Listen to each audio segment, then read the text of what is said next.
course, let's just kick straight off. Can you just tell us in plain, no jargon, layman's terms, what does accessible web brand design even mean? Basically, it is all about designing and building your website and your brand so that it is accessible to anyone, regardless of like age, disability, computer literacy, anything like that. You don't want any barriers on your website, that if somebody pops along and if they've got a visual impairment, or if they're just older and their computer literacy isn't as high, they go onto your website and it's confusing or it's hard to read, or if it's somebody who uses a screen reader and it's not been built that somebody using that screen reader can actually navigate and understand the content, then they're going to leave your website and potentially then go to a competitor and you've lost business. Like, obviously as a business, that's not something we want to be doing. But then just as like people, hopefully we don't want to be doing that anyway. We want our businesses to be really inclusive and to welcome everybody into our spaces and our communities. You know, you mentioned something there that I hadn't even thought of, age. And my father-in-law is 70-something, go online to access this, and he hasn't a clue where to start. My dad's only 66, but he was just a sort of chronic like anti-tech guy from like the get-go. So if he ever needs to do anything online, I mean, he'll turn around and be like, Rachel, can you go on that Google and find it? And of course, with you being in this line of work, you must get that a lot. Yeah. Even so like much. you are Google, you are the internet. Yeah, exactly. Yeah, and I do feel for him, I must admit. Like, we joke, don't we, the generations and whatnot, but if you don't know, you don't know. And like a lot of small business has moved owners so fast. Using social media as well, for example, depending on what generation you're in. If you don't know, how do you know? What got you into this style of work then? What made you realise how important accessibility is? It all kind of happened by accident. Had studied UX design. I'd got a diploma in UX design, which is user experience. And I was designing my own website, and I think what most business owners do, like now with like Squarespace and Wix, we can go on and create like our own branding or whatever. I was using a different platform. I picked like the colour that I liked the most and the fonts that I liked and all of that. It wasn't until it was finished, my sister came and looked at it. Now my sister's visually impaired, and for some reason doing this, she hadn't popped into my head at all. I'm so used to thinking about her like in like the physical world. Same. If we Same go with out, my son. If we go out for a meal, I'll read the menu. If we're in the shops, I'll find the aisle that we're looking for, find the thing, tell her how much it is. I'm so used to she's constantly on my mind when we're together and we're out somewhere. But I was in my own little design world here, and I was just throwing bits together, and I was like, this looks great. And then she came up and told me all the things that she struggled to read on it, and I was like, oh my gosh, I'm so embarrassed. And I actually, because I was self-taught, like just through courses, I assumed that I'd been a complete idiot. And I was like, this is so obvious. Everybody like will obviously be doing this.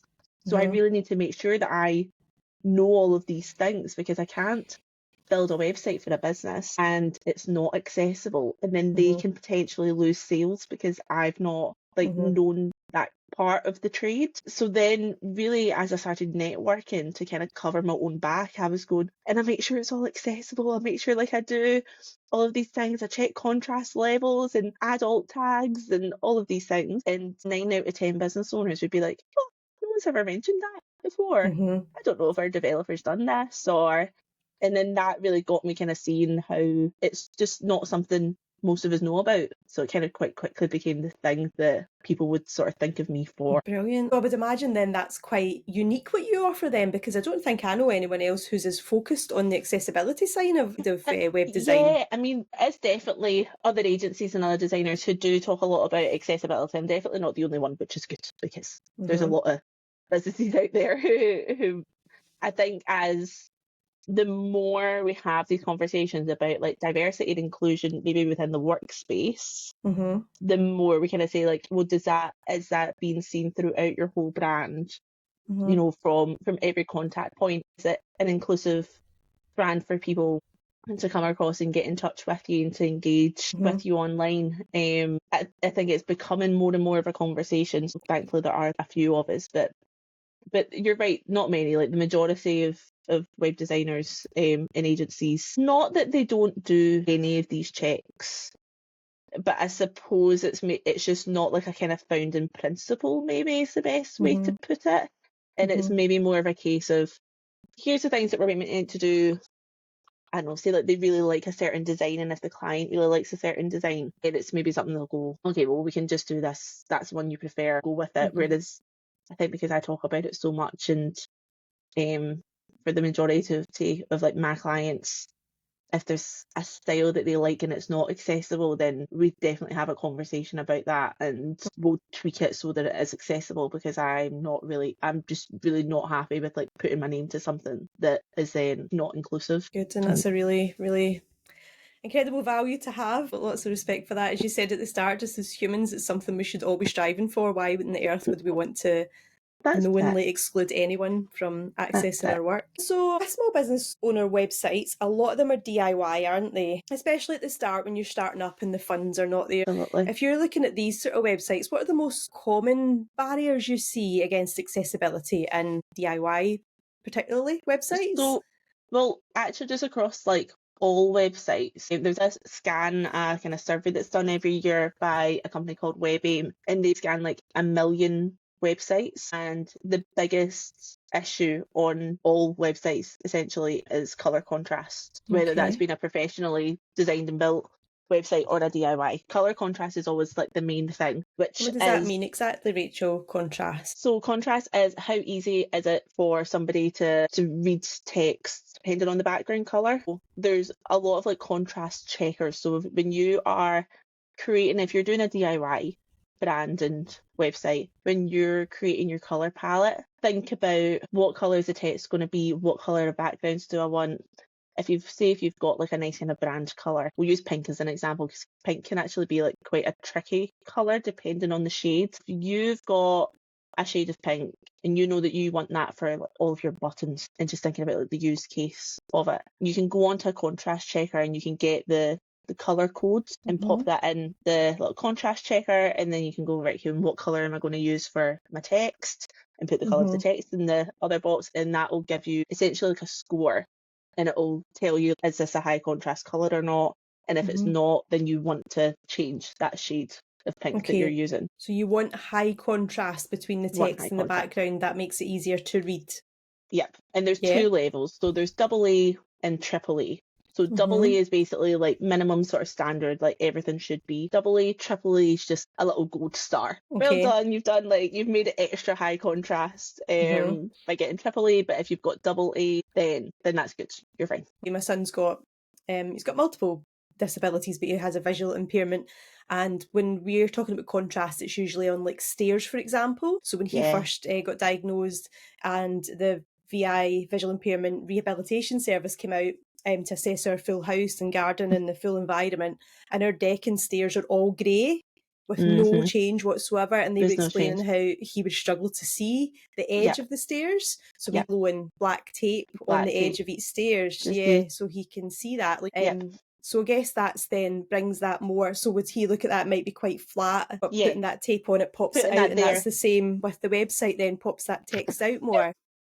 Especially with the fact that there's stripes there, like in a physical setting. Because if you think of, say, people that are colourblind, now you're fine as well because you've gone with like yellow and black. But if that was like a red tape, then somebody that's colourblind and visually impaired or was suffering with sight loss, and then they could be walking up to that and like not see the red tape. So the fact that it's even got a stripe on it as well, then like creates that. But like yellow and white is obviously the reason why you see so much kind of yellow used within like safety things, is because it's a high contrast colour. Right, okay, it's all about making that pop then. Yeah, that makes a lot of sense. Okay, so you see issues with contrast. What else? Yep. Size is another big one. I think that is definitely getting better, but I think it's still sort of very common from like 90s, early 2000s, where like you would always use like size 12 in all of your documents. And then I think as that kind of transitioned into social media posts and website content, I mean, I know that I would kind of automatically be like, so like 12 pixels, because that's what we all used when we were doing Word documents and everything. But you want minimum of 16 pixels throughout all of your text on your website. That's a little tip. That's a great tip. Yeah, absolutely.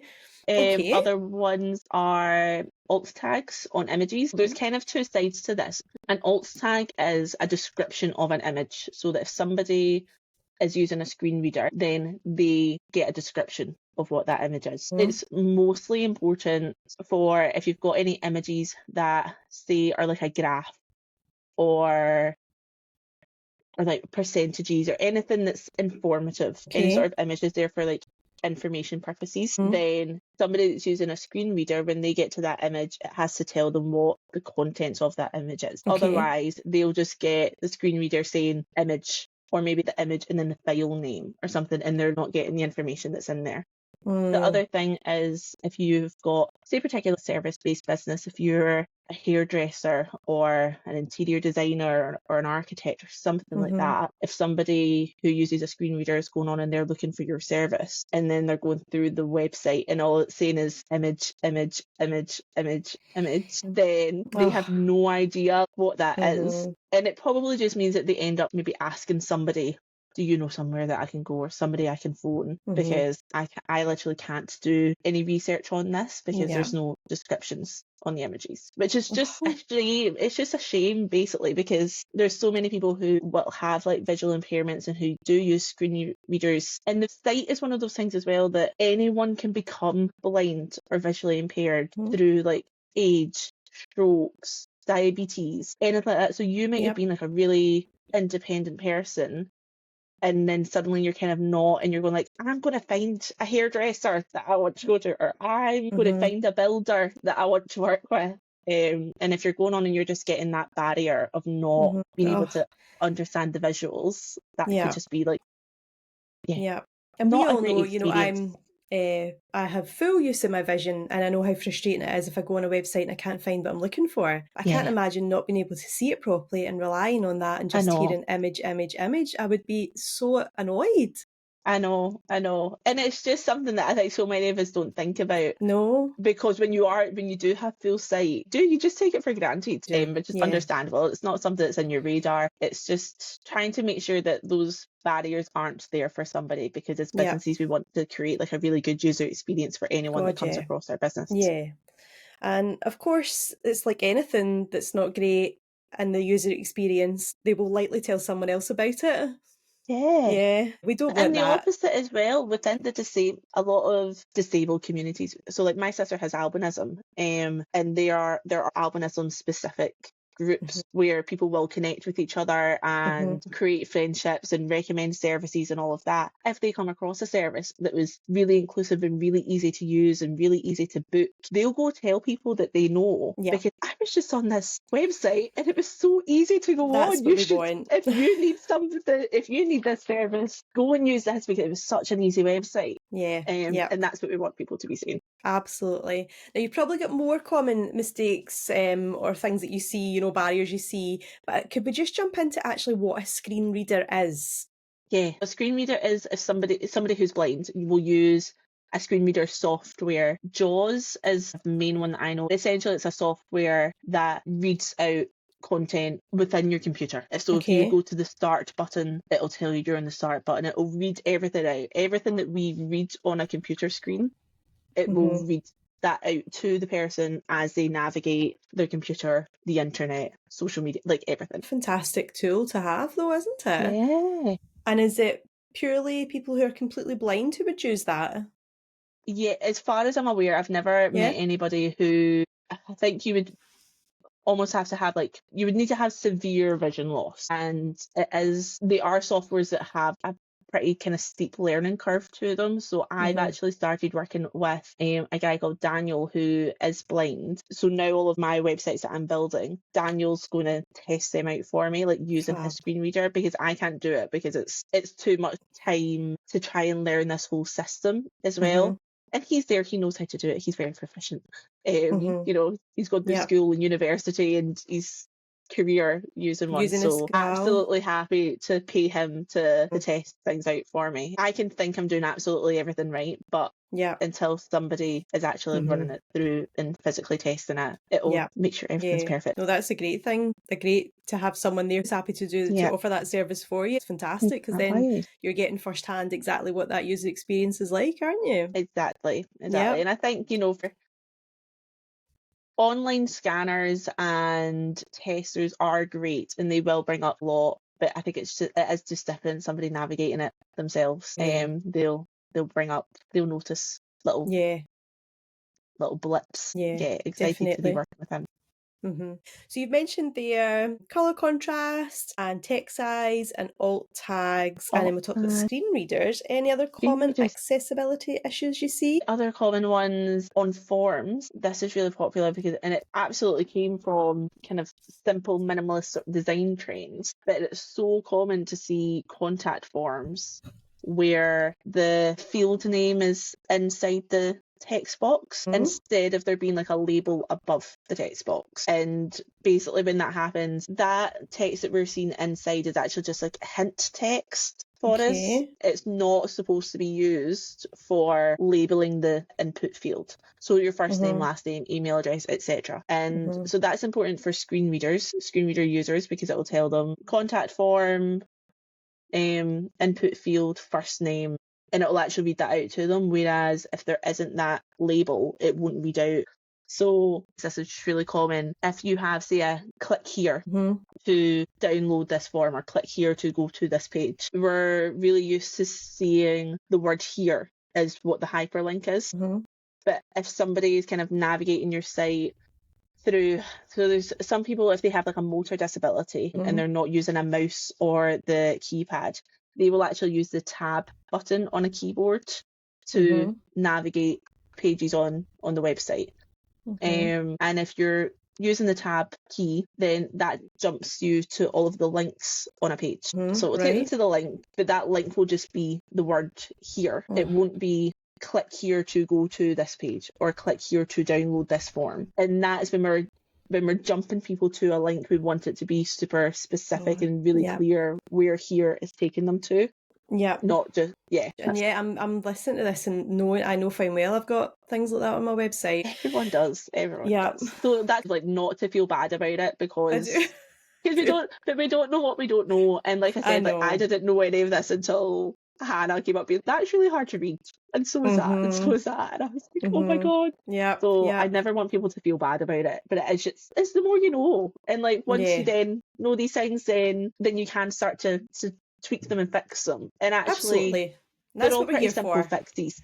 They are pretty simple fixes. We're doing this episode today, and you're listening to this episode today to learn. We don't know what we don't know. There's no shame, no feeling bad, no guilt. We're learning today so that if there are any of these barriers, we can go and fix them. And Rachel's going to tell us next. Where do we start? Is there a way we can go into our websites to edit it, how do we start putting this right? Absolutely. So there are free scanners. There's one called accessibilitychecker.org, I think. That gives you 2 scans per every 24 hours or something like that. But you can go in and it will give you a score. Now, I will say I've never seen it give a score higher than 95%, because the checker basically wants you to sign up for their platform so that you can buy their plugin to then fix all the things. So it's never going to give you 100%. But that will give you a score, and then below it will give you like the list of issues that it's found. There's also plugins called for WebAIM, and they'll scan it and tell you if images are missing alt tags, if you're missing things like heading levels, which is getting kind of techie and jargony. That will list everything out. I offer an audit service as well, which is £50, but not to blow my own trumpet too much. Please do. But at least with that, you're getting a video, you're getting a video call with me, or you can opt for a pre-recorded video where I'm going on Loom and I'm going through everything, and I'll explain everything clearly so that it makes sense. Whereas a lot of these tech scanners will list everything, but it's not in plain English, and it'll be referencing bits of code. And when you're sitting there going, I haven't got a clue about this, that then makes it feel quite overwhelming, and you don't know where to start. Whereas, at least with me, it's a person that's going okay, so these are the issues, this is how you'll fix it, and I'll give you some suggestions. To say if it was for images that need alt tags, I'll just end up being say something like this or say something like that, and it gives you a starting point. That sounds good, Rachel. I think that's something I need, and I would much prefer to have someone like you do it, because as you say, they probably do that scan, that takes time, and then it'll give me a whole list of things that I'll just really probably not know where to go with And it anyway. almost makes you a wee bit frightened. You're almost just like, oh my God, there's all of these things. What do I do? We're actually... Just shut my website down, just forget it. I know. And a lot of the time it's like maybe like the same issue as across websites. So once you fix it once, it's so easy to then go and fix the rest of them. So usually it's not a big deal. Okay. So if you're listening and thinking like me, I know I've definitely got join here, click here, that sort of thing. I must admit though, recently I use Wix for my website, and when I'm doing the SEO part, it does prompt me to add alt text and whatnot, which is great. It's got a little list, just green and red ticks. So I can see at a glance what's missing. So that always prompts me to add alt text and whatnot. But I know there's plenty of previous blogs that won't have that. So if you were if that is the case, and we know fine well there's a few things we can pick, what would you say? What's the sort of top 3 to choose to go and fix today, and how? Top 3 I would say is your contrast levels, which is that's actually the most annoying one of them. Was it? Okay. Because we tend to be very connected to our brand colours. Like when you're your own business owner and you've picked the colours, we are attached to them. Yes. And then it's used across your social media, across all of your marketing. It could be in your logo. I think if it gets to a point where you're changing logos, that's actually not a high priority for me. Like the logo can stay as it is if that's going to be a lot of extra effort. Whatever you're kind of, if your main brand colour is a low contrast colour with your text, that's kind of like the biggest thing. Okay. And the one that I think some people can be quite reluctant to touch because they're like, no, I really like it. And I get that. I do get it. Yeah. But just as businesses, we obviously want to be like as accessible as possible. The low contrast, the alt tags, and labels on your forms. Those are kind of the top 3 issues across websites. They tend to have like the highest percentage of. They're kind of the top 3 accessibility issues across the internet. I would target those 3 first. Okay, and so alt tags, what are we actually writing? So say it was a picture of me on a blog, for example, with headphones on. Am I describing that image exactly as? So that's actually a really good question, because this is where we kind of get into how important is the image. I think when it's photos of us as the business owners, and they're literally just there for decoration, I kind of like to do a sort of blended sort of outlook on this. So if I was on your website and you had pictures of you on every page, then I would probably put descriptions on the home page. So I would describe you as Amanda is a white woman in her, and I would ask like your 30s, 40s, in her 30s. 40s, but I'll take it, Rachel, thank you. There you go. Amanda's a white woman in her 40s with shoulder length, dark hair. She's at a coffee table writing in a notepad. So I would give a few descriptions like that on the homepage. Once we get into pictures of you on the blogs, pictures of you like on service pages, pictures of you throughout, somebody who's using a screen reader doesn't need to get constant descriptions. Somebody's using a screen reader, they don't need to get constant descriptions of you. Yeah, that's the thought, isn't it? Like they don't want to open every page and have the same thing. Literally, like it's not that deep. I like to have a few because, again, just on the inclusion side, because somebody who can see is getting then an idea of your age, race, getting a kind of connection with you. And I guess it depends maybe on the brand how important you think that is. But I think we all just like to have like a kind of visual idea of who we're working with. It makes the service more human when we can see the person.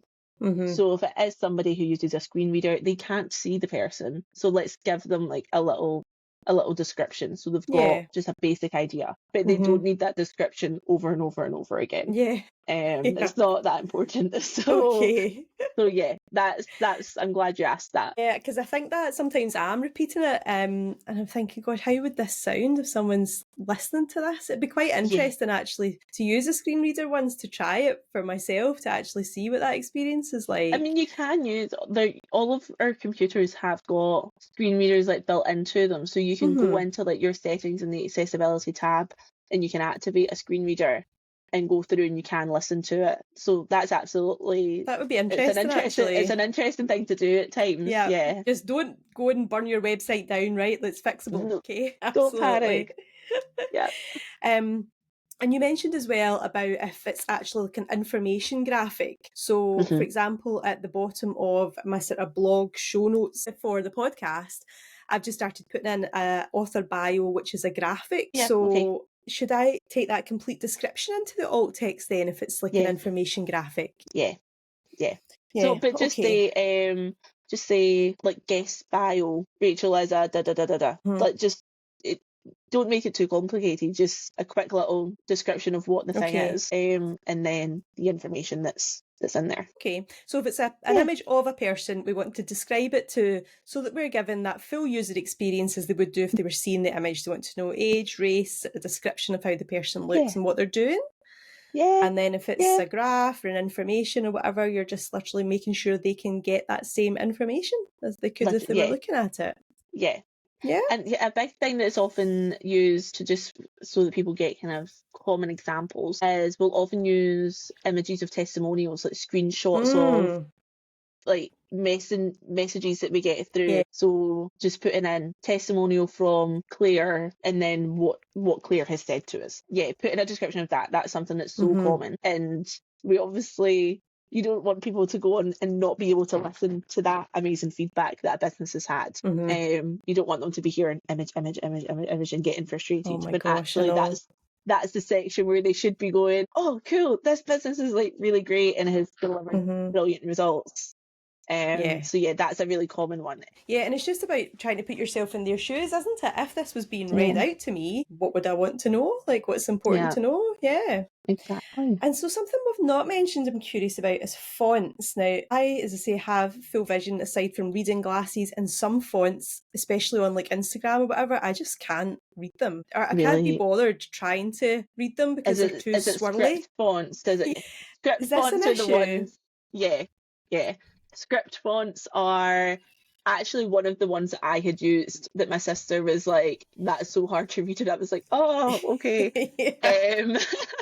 So I get it. They're girly and they're pretty and they're they can feel quite boho or sophisticated and things, but yeah, they're really hard for people to read. And if I'm doing an Instagram audit and I see it in the bio, it's the first thing I'll say to change. It's just, I find it irritating. There's no need for it. You shouldn't have to work hard to try and read what someone does. And if someone's dyslexic or something, it can, because script fonts, they really change the shape of the letters. So someone who's dyslexic, and that's so common, we all know multiple people who are dyslexic, like their brains so often just can't associate now that kind of squiggly letter with the letter that it actually is, because the shapes don't match. So yeah, script fonts, I'm sorry, are in the bin. Basically one of in the bin.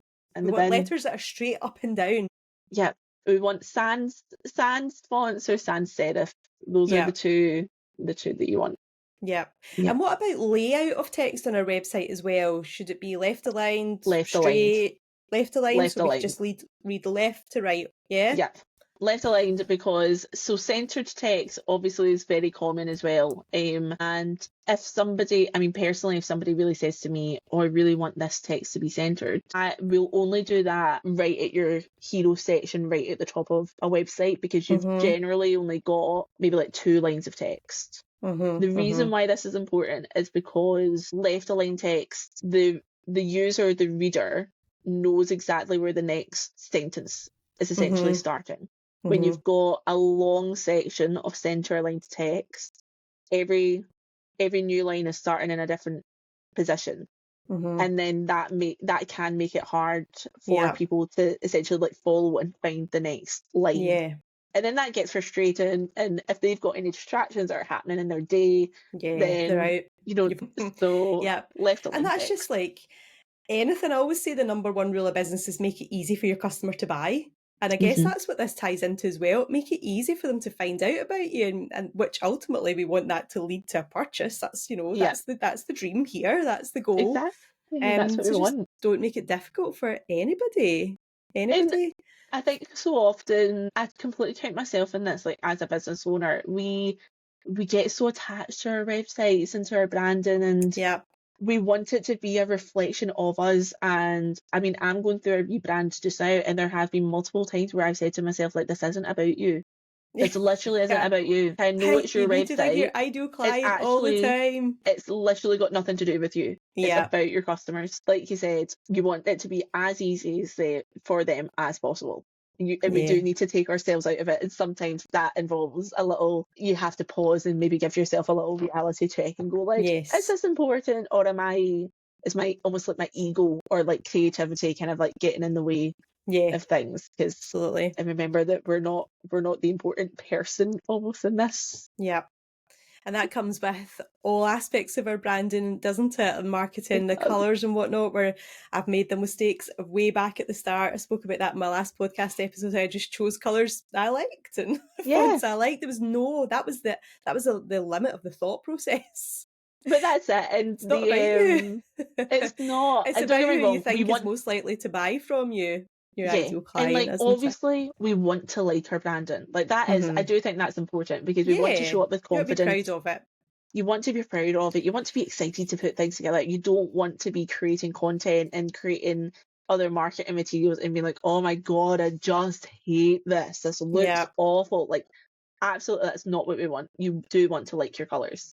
And you do want it to be a semi-reflection of you, so that somebody comes across your brand completely online and then they meet you in real life. You kind of want it to make sense. True. You know, you don't want to meet someone and be like, oh, wow, oh gosh, I thought you were, I don't know, Dave, you've got really bright pastel or, a really bright, colourful brand. And then you meet somebody and they're really, like, dour, and sorry, that's a Scottish word, but if they're really kind of dull and if they're really dull and a bit bland, and then you're like, hold on, wait a minute, where's the bubblegum pink pastel blue lady that I've been following on Instagram for 3 years? You do totally. There has to be a link with you. That makes a lot of sense. And again, it's a mistake I made way back in the day with my floristry business. And I went from out the frying pan into the fire. So I had the colourful logo, but it was sort of muted pastel colours, which isn't really me or my ideal client at that point either. And then moved from one extreme to the other to white and navy blue with touches of gold, which gives elegant, corporate, trustworthy. I rock up in my hoodie, flowery shoes. Oh man! And it wasn't aligned at all. I don't know what. I was going to say I don't know what I was thinking. I wasn't thinking at all. I don't know. At least you were kind of going elegant, and probably at that point you're maybe looking at charging higher prices. So you do want it to be more sophisticated. So there definitely was like a thought process, but you probably just needed somebody there to maybe bounce ideas off of. And have a play around and very much so. Spend a little bit more time on it. Lessons have been learned, and now I love my branding. My branding is very colourful. It's there for my ideal client, but also for me, aligns with my values, and that's it.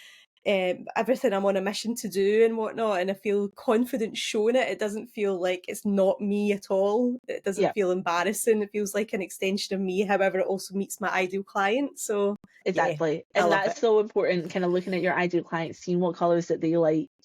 And what colours they resonate with. The whole colour psychology, isn't it? What feelings, emotions you want those colours to give out. And I feel like we spoke about loads about websites, which is amazing. Like, I've got so much to get stuck into, but I think the first thing I'll just ask Rachel to just do an audit for me. But social media, we're all using social media, and I touched on there. And you know, there's one Instagram account I follow, and I love the account, but the bio just makes me want to just scream when I see it because it's all swirly. I don't even know what it says. So how does this go beyond our websites into like our full social media marketing and branding and everything? So the most important thing really is to make sure those brands like foundations, your color palette, your fonts essentially are don't have any accessibility issues within them. So that's the contrast levels and how readable the text is. Because if you get those brand foundations wrong, if you've got, sorry anyone that's got this, but if you've got like a yellow and white colour palette and a script font, there's a lot of people that aren't going to be able to read any of the Yeah. content that you're putting out there. And Mhm. they're just not going to want to. Maybe they could read it if they really sat there and tried, but they're not going to do that. Mhm. So that's not then just on your website, that's on every carousel post, every Facebook Yeah. post, any flyers you create, any PDF downloads that you've put together. Mhm. It goes all the way across your brand. And I'm actually, just if you thinking just of some of had the yellow and awful navy blue, if you had yellow freebies and I've navy put out blue, in the you'd be fine. We've all done it though. We've all done it. It's okay. We've all done it. We've all done it. I've done it Yeah. too. It's okay. I've got to have every brand colour in this document, including yellow in the writing. All of them. And I love yellow was actually so Oh. anyone who's sitting there with their yellow and white colour palette, that was my first website that I'd put together. It was like a mustardy yellow and white and a script font. So like I'm saying this from I've been there. I've been there. I was like, I love yellow. I'm Yes. gonna Listen, like anyone listening, we've made these mistakes and I've I made the currently mistake. am making them also on my own website. So you're not Yeah. alone. I can't repeat enough. Honestly, There's no shame, no there's judgment here. there's nothing. You didn't know any of this until you decided to listen to this episode. Yeah. So don't worry about it. But yeah, basically when it comes to all of our social medias and everything like that, if the brand foundations aren't accessible, then your brand isn't accessible and it's Yeah. not inclusive. And that's I use the word inclusive like so much because I know for like so many people in my network, more people that I'm getting to know, inclusion is just such an important thing Yeah. to them, where that's being inclusive for neurodivergent people who are neurodivergent, people within like the LGBT, like trans community, all of that. Like we really want to be like inclusive, safe spaces, and accessibility just has to be a bit of that, because you can't be inclusive whilst not being accessible for people to literally read your content. So yeah, getting those brand foundations right is essential. Because otherwise all of the thoughtful and beautiful and thought-provoking content that we're putting out there, you're missing people. Yeah. The people can't read it, then there's no point. And they're not gonna work with you. And if you think you've got not a lot of time on a website to catch someone's attention, reduce that dramatically on social media. Oh my God. You've got about 3 seconds or you're out. You helped me with a reel recently because I wasn't able to use like trending audios, and oh yeah, but I didn't realise that edits gives you like a little insights tab. Yep. And that can be really depressing if you're like seeing how quickly people move on and yeah. I spent so much time on it. I know. It's a savage place. It really is. So honestly, if you think people are not going to spend long trawling your website, you've got about 3 seconds on social media. And that's why Rachel's, of course, part of my mentor group, where we do our utmost to make social media easy, fun and profitable, and get content out there that's purposeful and quick to create, so that we're not spending hours on things for something that's going to potentially live and die within 24 hours. Literally, and like the algorithm and everything, and people's just the way people use social media, we all sit there and doom scroll. But I always just think like accessibility is one of those things where our patience is so short anyway, but if somebody's literally like, I literally can't read it, like, they're gone. And I don't blame them one bit. Yep, absolutely. So let's just make everything clear with everyone in mind, everybody.